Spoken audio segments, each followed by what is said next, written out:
What is an Instant Pot anyway? So if you're thinking about purchasing one of these, you probably want to know the basics about it. And essentially an Instant Pot is an automated pressure cooker. So you might be familiar with a traditional pressure cooker that would go on the stovetop, and they can be kind of finicky and a little bit difficult to get right. And essentially the Instant Pot takes that concept and all the benefits, which we'll get to, and automates it, makes it electrical, and makes it very easy to use. So you've got this nice strong lid, and then you've got this pressure cooker interior. There's a seal around the outside here so that it can get up to pressure, and then it's got a heater built in underneath, and again, all these electronic controls. And the concept is you can put your food inside of here, set it to whatever you want to do in terms of pressure cooking, and it's going to automatically measure the pressure and temperature and things, and basically control the whole process so that you don't have to worry about the finicky nature of traditional pressure cookers.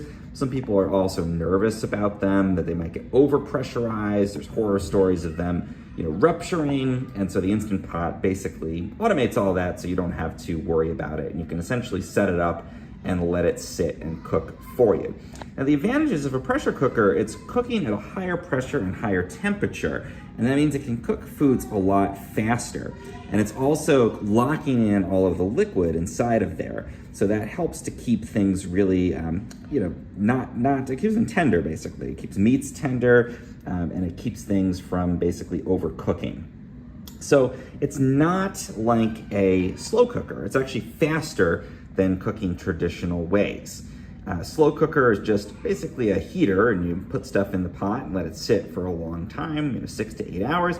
An Instant Pot is not like that. Often you can pressure cook for 10 minutes, and that's the equivalent of about an hour's worth of traditional cooking. So it does need some time to get up to pressure for that pressure to release. At the end is a little switch that releases the pressure when you're done cooking, but it's able to cook things, particularly things like stews and soups and stuff you would put in a traditional kind of slow cooker. It can cook them much, much faster.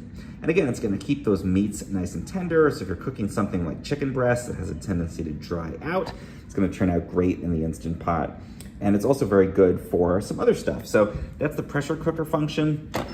If you remove this lid, you can actually cook with a saute function too, and that's gonna get up to quite a high temperature. You can sear and brown, and it has some special features on here. You can still use it as a slow cooker, leaving the lid off. There's a rice maker function on it, and then also a yogurt creator here. So overall, really a great appliance here in the kitchen.